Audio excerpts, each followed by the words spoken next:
works for me, and I think for the WWF, WWE in general, is that multi-team and multi-man matches are perfect for filling up the card, which, if you've ever seen a single Survivor Series pay-per-view, is their explicit purpose, is to just dump in as many human beings as you possibly can into one show. Yeah, it's like open skate on Saturday.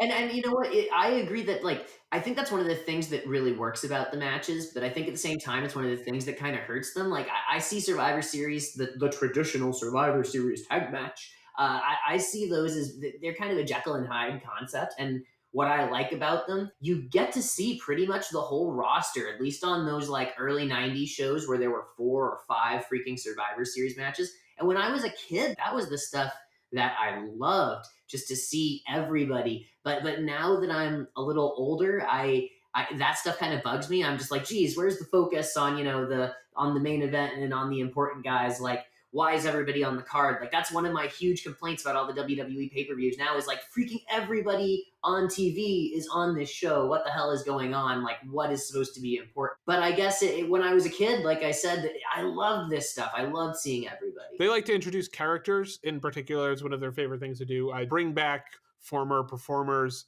stars, your Jimmy Snukas, and yeah, he's the only one I could think of, actually. Like, I guess Mr. Perfect for like 2 years in a row, and then Savage for 2 years in a row. What you see with that is the ability to hide people's weaknesses, which is what like good tag team matches can do, but in particular with multi-man matches like this, you can very easily create a story for a person to walk into where they can then become the thing you want them to be. It is a very strong way to characterize your performers, I guess would be the best way to describe it, to use a literary term.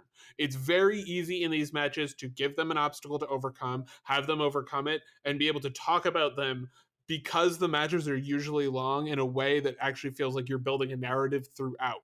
Yeah, definitely. The matches are, as we've both said, they're lengthy, and part of what you have to do to pull something off that's lengthy is to rely on structure, just connecting a million conversations that we've had in the past.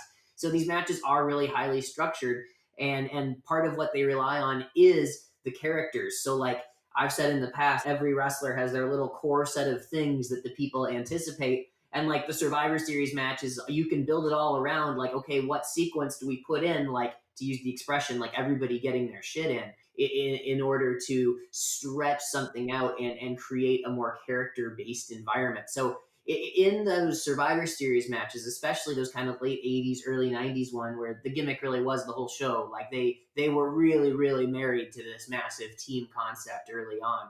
But those shows feel really special in the way that sometimes stuff today doesn't, because, as you say, all the characters seem more themselves because the matches were so intentionally structured about, like, okay, how would these 4 people interact with each other, and realistically, or in tribute to the storylines, which order would they be eliminated? 87, 88, 89, and 90 are all elimination matches in terms of the actual card. There's a couple of singles dark matches, which I guess they just didn't want to dump another 5 guys into a match, or 10, I guess. But yeah, it is something that they continuously did throughout the first 4 shows. The 1990 show is notable in particular because it's the first one where there's even a slight deviation. So for the first 3, they're just straightforward elimination matches.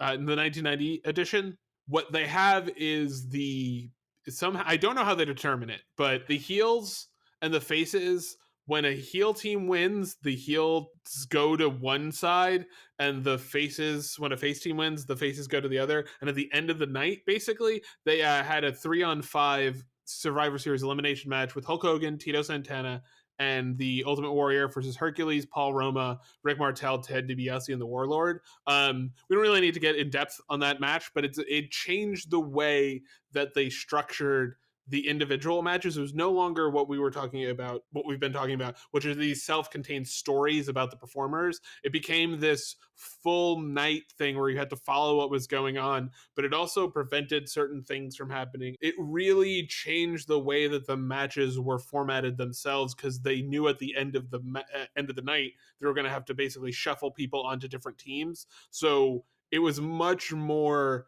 you could see the rails in that edition, and I think that's where they started to break down, because in 91 they have the Gravis challenge, which is Hogan versus Undertaker, and then going forward they really start to break down the wall between only having elimination matches and having any other type of match.